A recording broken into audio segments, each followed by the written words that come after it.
જય શ્રી કૃષ્ણ મિત્રો, આજે પોષ સુદ 11 પુત્રદા એકાદશી છે। આ એકાદશી વર્ષની ઉત્તમ એકાદશી છે। આજે નિઃસંતાન દંપતી શ્રદ્ધાથી આ એકાદશીનું વ્રત કરે તો તેને અવશ્ય પુત્ર પ્રાપ્તિ થાય છે। આજે દરેક સંતાનની માતાએ પુત્રદા એકાદશી વ્રતનો ઉપવાસ કરવો અને ઉપવાસ ન થઈ શકે તો આ કથા જરૂર સાંભળવી। જે માતા આ કથા સાંભળે તેના સંતાનને દીર્ઘાયુની પ્રાપ્તિ થાય છે। તો સાંભળીએ ઉત્તમ એવી પુત્રદા એકાદશીની વ્રત કથા। બોલો ભગવાન શ્રી હરિની જય। યુધિષ્ઠિરે ભગવાન શ્રી કૃષ્ણને પૂછ્યું કે હે શ્રી કૃષ્ણ, પોષ સુદ એકાદશીનું નામ શું છે? આ વ્રત કરવાની વિધિ શું છે?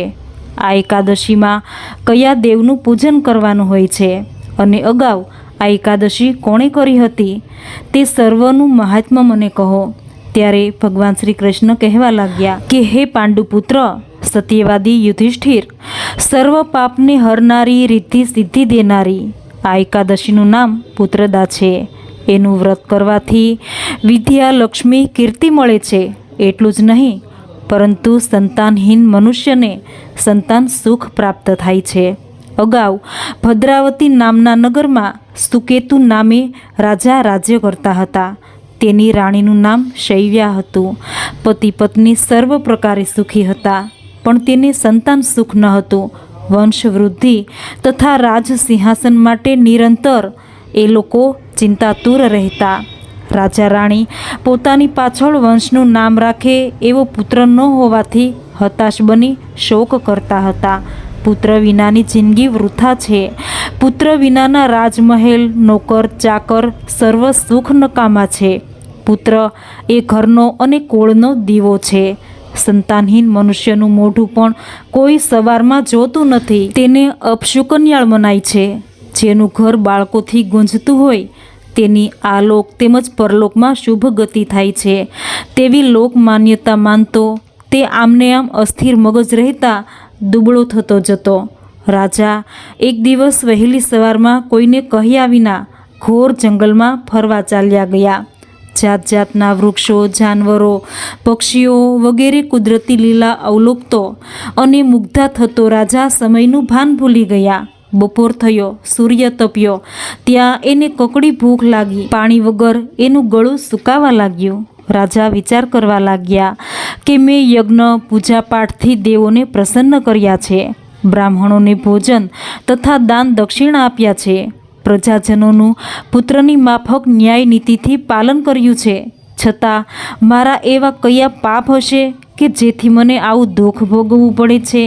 આમ વિચાર કરતો ભૂખ તરસથી પીડાતો એ રાજા આગળ વધ્યો।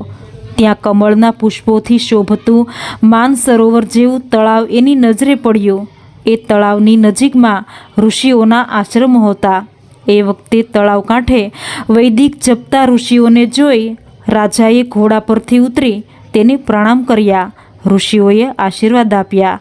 રાજાએ તેમને પોતાનું દુઃખ દૂર કરવાનો ઉપાય પૂછ્યો એટલે તે મહાન વિદ્વાન મુનિઓએ તેને કહ્યું કે હે રાજા, અમે અશ્વદેવો છીએ। આજથી 5મા દિવસે માઘ માસ આવવાનો છે, તેથી અમે અહીં માઘ સ્નાન કરવા આવ્યા છીએ। આજે પુત્રદા એકાદશી છે। આજનું વ્રત કરવાથી પુત્રની ઈચ્છાવાળાને પુત્ર પ્રાપ્તિ થાય છે। ઋષિઓના આવા વચનો સાંભળી રાજાએ એ જ દિવસે ત્યાં સ્નાન કરી એકાદશીનું વ્રત કર્યું અને બીજા દિવસે પારણા કર્યા। ઉપવાસ છોડી ઋષિઓને નમસ્કાર કર્યા અને તેમના શુભાશીષ લઈ ઘરે પાછા ફર્યા। પુત્રદા એકાદશી વ્રતના પ્રતાપે રાણીને ગર્ભ રહ્યો। 9 માસ પૂરા થયા, એક તેજસ્વી પુત્ર જન્મ્યો। એમ સંતાનહીન રાજાનું દુઃખ દૂર થયું। મનોકામના પૂર્ણ કરનાર આ પુત્રદા એકાદશીનું વ્રત કરનાર સંતાન સુખ પામી આ લોકનું સુખ મેળવી અંતે સ્વર્ગમાં જાય છે।